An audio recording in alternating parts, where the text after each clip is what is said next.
آپ سب کو میرے بارے میں بتا دے گا۔ مگر پھر وہ اس موضوع سے دامن بچانے لگا اور رفتہ رفتہ مجھ سے بھی گریز برتنے لگا۔ تب میں سمجھ گئی کہ اس نے مجھ سے محض فلرٹ کیا ہے، لیکن میں نے اسے پوری سچائی سے چاہا ہے، اور میں آج آپ کے پاس یہی درخواست لے کر آئی ہوں کہ آپ پلیز میری مدد کریں، کیونکہ وہ آپ کی بیٹی کے ساتھ نہ تو مخلص ہے اور نہ ہی اسے برہان کو کوئی لگاؤ ہے۔ لیکن اگر آپ لوگ یہ رشتہ ختم کر دیں گے تو ہو سکتا ہے کہ وہ میری طرف لوٹ آئے، کیونکہ میں اس کے بغیر نہیں رہ سکتی۔ وہ دونوں ہاتھوں میں چہرہ چھپائے پھوٹ پھوٹ کر رو پڑی تو سکندر، جو بڑے ضبط سے اس کی بات سن رہا تھا، سخت لہجے میں بول اٹھا، بند کرو یہ ڈرامہ۔ کیا ثبوت ہے تمہارے پاس اس ساری بکواس کا جو تم نے ابھی کی ہے؟ اس کی بات پہ وہ لڑکی غصے سے اپنے آنسو پوچھتی پرس کھولنے لگی تھی۔ میں جانتی تھی کہ آپ لوگ میری بات کا یقین نہیں کریں گے۔ اسے پرس میں ہاتھ ڈالتے ہوئے ایک لفافہ نکالا تھا اور پھر اسے سینٹر ٹیبل پہ پھینک دیا۔ یہ رہا ثبوت، اب شاید آپ کو میری باتوں کا یقین آ جائے۔ اس کے نڈر انداز پہ دونوں ماں بیٹے کی آنکھیں سراسیمگی کے عالم میں سامنے پڑے خاکے لفافے پہ جا ٹھہری تھی۔ اگلے ہی پل سکندر نے سورج سے آگے بڑھ کے لفافہ اٹھاتے ہوئے کھول لیا تھا۔ ہاں، میں اس لڑکی کو جانتا ہوں، مگر یہ تصویریں؟ برہان نے اڑی ہوئی رنگت کے ساتھ ایک نظر تمام حاضرین محفل کی جانب دیکھتے ہوئے ہاتھ میں پکڑی تصویروں کی طرف دیکھا تھا، جن میں وہ مختلف پوز میں ساحرہ کے نصیر کے ساتھ تھا۔ یہ ساری تصویریں جم خانہ میں الگ الگ دونوں دنوں پہ لی گئی تھیں، اور جس ہوشیاری سے لی گئی تھیں اس کی بدولت دونوں کے درمیان گہرا تعلق ظاہر ہو رہا تھا۔ حالانکہ ایسا کچھ بھی نہیں تھا، وہ تو اس لڑکی کو ٹھیک سے جانتا بھی نہیں تھا۔ یہ تصویریں بالکل غلط انداز سے لی گئی ہیں، ہمارے درمیان ایسا کچھ بھی نہیں ہے۔ آپ لوگ میرا یقین کریں، میں تو اس لڑکی سے سوائے رسمی… اس سے پہلے کہ وہ اپنی بات مکمل کرتا، سکندر کا خون کھول اٹھا تھا۔ ایک جھٹکے سے اپنی جگہ سے اٹھتے ہوئے اسے برہان کا گریبان پکڑ لیا تھا، اور اس کی اس حرکت پہ ان کے ساتھ آئے ان کے ماموں اور آغا فرمان سورج سے اٹھ کر ان کی جانب لپکے تھے، جبکہ روتی ہوئی رفت، نمرہ اور فضا کی مارے خوف کے چیخ نکل گئی تھی۔ کمینے، الو کے پٹھے، جھوٹ بولتے ہو، میں تمہارا خون پی جاؤں گا۔ آغا فرمان اور ریاض ماموں نے زبردستی اس کے ہاتھ سے برہان کا گریبان چھڑاتے ہوئے سکندر کو پیچھے ہٹایا تھا، مگر وہ کسی طور ان دونوں کے قابو میں نہیں آ رہا تھا۔ اس دہشت ناک منظر پہ آنسو بہاتی فضا نے بے اختیار آنکھیں بند کر لی تھی۔ یہ اچانک کیا ہو گیا تھا، اس کی سمجھ میں کچھ نہیں آ رہا تھا۔ اس سے پوچھے ماموں، اگر یہ اس لڑکی کو نہیں جانتا تو ان تصویروں میں کیا اس کا باپ؟ باوجود بے تحاشا غصے کے سکندر نے یکلخت اپنی زبان کو روکتے ہوئے خون آشام نگاہوں سے برہان کو گھورا تو مسلسل حوصلے اور صبر سے کام لیتے برہان کا ضبط بھی جواب دے گیا، میں نے کب انکار کیا ہے کہ یہ میں نہیں ہوں؟ ہاں، یہ میں ہی ہوں، مگر جس کسی نے بھی یہ تصویریں کھینچی ہیں بہت چالاکی اور مہارت سے کھینچی ہیں۔ میں قسم کھا کے کہتا ہوں کہ ہمارے درمیان ایسا کچھ بھی نہیں ہے۔ اپنی صفائی دیتا وہ بے اختیار چلا اٹھا تھا۔ ہاں، اب تو تم نے یہی کہنا ہے، مگر کیا کوئی لڑکی اتنی جرأت کر سکتی ہے کہ بغیر کسی سچائی کے وہ انجان لوگوں کے گھر تک پہنچ جائے؟ اور بالفرض اگر ہم آنکھوں دیکھی اور کانوں سنی اس حقیقت کو جھٹلا بھی دیں، تب بھی زارا سے تمہاری بیزاری اور گریز کا تو میں خود گواہ ہوں۔ تمہیں اس رشتے میں کتنا انٹرسٹ ہے میں اچھی طرح جانتا ہوں۔ کھا جانے والی نظروں سے اسے دیکھتا سکندر کٹیلے لہجے میں بولا تو برہان اس الزام پہ تڑپ اٹھا، اب تم زیادتی کر رہے ہو سکندر، میں نے اس رشتے اور زارا کو دل سے قبول کیا ہے۔ میں کوئی دودھ پیتا بچہ نہیں ہوں جو اپنی مرضی کے خلاف کیے گئے فیصلے نبھاتا پھروں۔ جانتا ہوں کہ کتنے دل سے تم نے اس رشتے کو قبول کیا ہے۔ سکندر نے کاردار نظروں سے اس کی طرف دیکھا، لیکن اب یہ سب باتیں بے معنی ہو گئی ہیں۔ تم اس لڑکی کو جانتے ہو یا نہیں، مگر مجھے تم جیسے بد کردار آدمی کے ساتھ اپنی بہن کے حوالے سے کوئی رشتہ نہیں جوڑنا۔ اس کی بات پہ جہاں برہان کا چہرہ تیزی سے سرخ ہوا تھا، وہیں مسعود صاحب کی باقی فیملی پہ سکتہ طاری ہو گیا تھا۔ زبان کو لگام دو سکندر، فرمان صاحب نے ناگواری سے اسے ٹوکا، یہ فیصلہ کرنا تمہارا نہیں ہمارا کام ہے۔ مگر یہ صرف سکندر کا نہیں، ہم سب کا فیصلہ ہے۔ خاموشی سے آنسو بہاتی ثروت اچانک سرد لہجے میں بولی تو ایک پل کے لیے گویا سب کو سانپ سونگ گیا۔ یہ تم کیا کہہ رہی ہو ثروت؟ رفت نے لرزتے لہجے میں بہن سے سوال کیا تو وہ اپنے آنسو پوچھتے ہوئے سختی سے بولی، میں بالکل ٹھیک کہہ رہی ہوں، میری بیٹی مجھ پہ اتنی بھاری نہیں کہ میں اسے کسی غلط انسان کے حوالے کر دوں۔ رہا سکندر تو یہ اب اس کی مرضی ہے کہ یہ تمہاری بیٹی سے رشتہ قائم رکھنا چاہتا ہے یا نہیں۔ ان کے واضح اور دو ٹوک الفاظ پہ فرمان صاحب سمیت سبھی حق دک رہ گئے تھے، جبکہ فضا کی تو کاٹو تو بدن میں لہو نہیں والی کیفیت ہو گئی تھی۔ یہ سب کیا ہونے جا رہا تھا؟ بے اختیار اس کی آنسو بہاتی آنکھیں سکندر کی جانب اٹھی تھی، جو لب بھینچے دکھ بھری نظروں سے اسے ہی دیکھ رہا تھا۔ پلیز پلیز خالہ، میرا یقین کریں، آپ کہتی ہیں تو میں قرآن تک اٹھا لوں گا، مگر یہ سچ ہے کہ میری اس لڑکی سے سوائے رسمی سی بات چیت کے دوسرا کوئی تعلق نہیں۔ میں اس لڑکی کا پتہ لگوا کے اسے بہت جلد آپ سب کے سامنے بھی لا کھڑا کروں گا۔ اسے یہ سب کیوں کیا میں نہیں جانتا، مگر فی الوقت آپ جلد بازی میں ایسا کوئی قدم مت اٹھائیں جس سے ہمارے رشتے بکھر جائیں۔ برہان بے قراری سے ثروت بیگم کے قدموں میں بیٹھ گیا تو فضا کا دل جیسے کسی نے مٹھی میں لے لیا۔ بچہ ٹھیک کہہ رہا ہے ثروت، تم اسے اپنی سچائی ثابت کرنے کا ایک اور موقع تو دو۔ ایک نظر برہان پہ ڈالتے ہوئے فرمان صاحب نے دھیمے لہجے میں انہیں سمجھایا، نہیں فرمان بھائی، یہ بات اب نہ صرف میرے دل سے اتر گئی ہے بلکہ میری بچی بھی اب کسی طور اس رشتے کے لیے تیار نہیں، اس کا دل بہت بری طرح ٹوٹا ہے اور میں اس کے حوصلوں کو مزید آزمانا نہیں چاہتی۔ دھیرے سے کہتے ہوئے انہوں نے اپنے گھٹنوں پر سے برہان کے ہاتھ ہٹا دیے تو وہ لب بھینچے انہیں دیکھ کر رہ گیا اور پھر شکستگی کے عالم میں اپنی جگہ سے اٹھ کھڑا ہوا۔ ٹھیک ہے، اگر ایسی بات ہے تو میں بھی ان معاملوں میں زور زبردستی کا قائل نہیں، لیکن میری بہن کا سارے قصے میں کوئی قصور نہیں، آپ پلیز اسے کسی غلط فہمی کی سزا مت دیجیے گا۔ نظریں جھکائے اس نے التجائیہ انداز میں کہا تو رفت اور سمرا پھوٹ پھوٹ کے رو پڑی، جبکہ فضا نے اپنی سسکیوں کا گلا گھونٹنے کے لیے سختی سے اپنے لبوں پہ ہاتھ رکھ لیا۔ انہوں نے خواب میں بھی نہیں سوچا تھا کہ انہیں کبھی اپنے رشتے بچانے کے لیے اپنی ہی عزیز ازجان ہستیوں کے سامنے سے سکنا پڑے گا۔ قصور تو میری بہن کا بھی کوئی نہیں تھا برہان مسعود، مگر تم نے اسے پھر بھی سزا دی۔ تم نے انتہائی بے رحمی سے نہ صرف اس کی بلکہ میری محبت کو بھی برباد کر ڈالا۔ دل گرفتگی سے کہتے ہوئے سکندر نے زخم خوردہ نظروں سے فضا کی جانب دیکھا تو اس کا دل جیسے رک سا گیا۔ وہ کیا کہنے والا تھا، اسے جیسے پہلے ہی اس کے فیصلے کا علم ہو گیا تھا۔ فضا، میری بہن آج تمہارے بھائی کی وجہ سے اذیت میں مبتلا ہے اور میں اتنا خودغرض نہیں کہ تم سے رشتہ جوڑ کے نہ صرف اس کے لیے بلکہ اپنے پورے گھر کے لیے ساری زندگی کی تکلیف کا سامان کر ڈالوں۔ برہان تمہارا بھائی ہے، تم اسے چھوڑ نہیں سکتی اور میں اسے کوئی تعلق نہیں رکھنا چاہتا، اس لیے بہتر یہی ہے کہ چیزوں کو مزید الجھانے کے بجائے میں ساری تکلیف اپنے دل پہ جھیل لوں، کیونکہ مجھے معلوم ہے کہ اپنے بھائی کی طرح تمہیں بھی میرے ہونے یا نہ ہونے سے کوئی خاص فرق نہیں پڑنے والا۔ اس کی آنکھوں میں دیکھتا وہ یکلخت تلخی سے مسکرایا تو فضا کے بہتے اشک جیسے تھم سے گئے۔ یہ وہ کیا کہہ رہا تھا، اتنا بڑا الزام، وہ بھی سب کے سامنے؟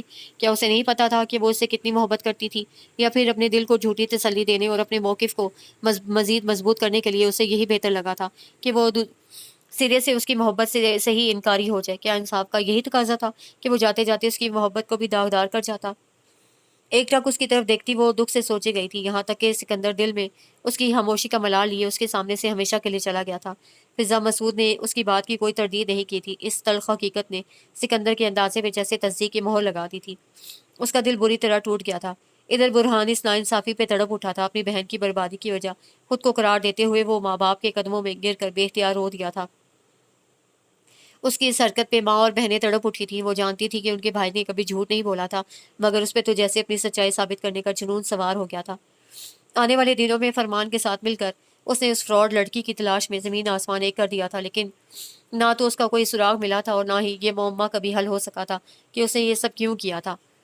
اس واقعے کے 6 ماہ بعد مریم اپنی فیملی کے ساتھ کراچی شفٹ ہو گئی تھی اور سال بھر بعد مسعود صاحب کی ہارٹ اٹیک کی وجہ سے اچانک ہونے والی موت نے ان سب کو زندگی کے سب سے بڑے غم اور نقصان سے دوچار کر دیا تھا۔ وہ ان سب کے لیے بہت کڑا وقت تھا۔ ان سب کی کفالت کی ذمہ داری اچانک برہان پہ آ پڑی تھی، جس نے بہتر سے بہترین کی کوشش میں اپنی پرانی کمپنی چھوڑ کے کراچی کی ایک جانی پہچانی فرم جوائن کر لی تھی۔ یوں وہ سب بھی لاہور چھوڑ کے کراچی آ گئے تھے۔ زندگی نئے سرے سے اپنے سفر پہ رواں دواں ہو گئی تھی۔ وقت کچھ اور آگے سرکا تھا۔ برہان کی شادی ہو گئی تھی، فضا بھی اپنا میڈیکل مکمل کر کے جاب جوائن کر چکی تھی۔ اس دوران اس کے لیے کتنے ہی رشتے آئے تھے،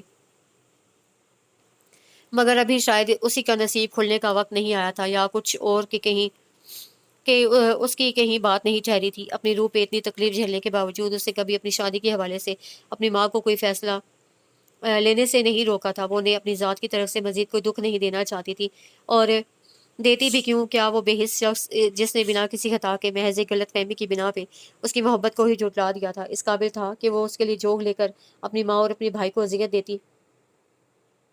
دوسری طرف زارا کی بھی شادی ہو گئی تھی، مگر سکندر کے لیے اپنے ٹوٹے ہوئے دل کو جوڑنا مشکل ہو گیا تھا۔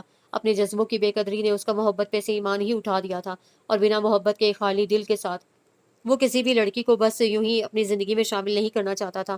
اپنے اس فیصلے پہ وہ بہت مضبوطی سے قائم تھا کہ حالات نے اچانک پلٹا کھایا تھا اور وہ بالکل بے بس ہو گیا تھا۔ ثروت حالانکہ بہو تلاش کرنے کی خبر اوڑھتی ہوئی رفت کے گھر تک بھی پہنچی تھی اور وہ نئے سرے سے رنجیدہ ہو گئی تھی، مگر فضا نے ایسی کسی بات پہ کوئی رد عمل ظاہر نہیں کیا تھا۔ وہ اس باب کو ہمیشہ کے لیے بند کر چکی تھی، سو اب چاہے وہ شخص جیتا یا مرتا اسے اس سب سے کوئی سروکار نہ تھا۔ لیکن بے اختیاری گہری سانس لیتے ہوئے فضا نے اپنی بھیگی آنکھیں صاف کرتے ہوئے کرسی کی پشت سے سر اٹھایا تھا۔ شاباش ہے، ہم سب کب سے تمہیں ڈھونڈ رہے ہیں اور تم یہاں بیٹھی ہو۔ اپنے پیچھے اچانک اسے نمرا کی آواز سنائی دی تو وہ سورج سے آنکھیں صاف کرتی سیدھی ہو بیٹھی۔ میں بس آنے ہی والی تھی۔ خود کو سنبھالتے ہوئے اس نے پلٹ کر چھوٹی بہن کو دیکھا جو اس کی طرف آتے ہوئے ٹھٹک کر رک گئی۔ تم رو رہی تھی؟ نمرا نے بغور اس کی جانب دیکھا تو وہ ایک گہری سانس لیتی اپنی جگہ سے اٹھ کھڑی ہوئی۔ ہاں،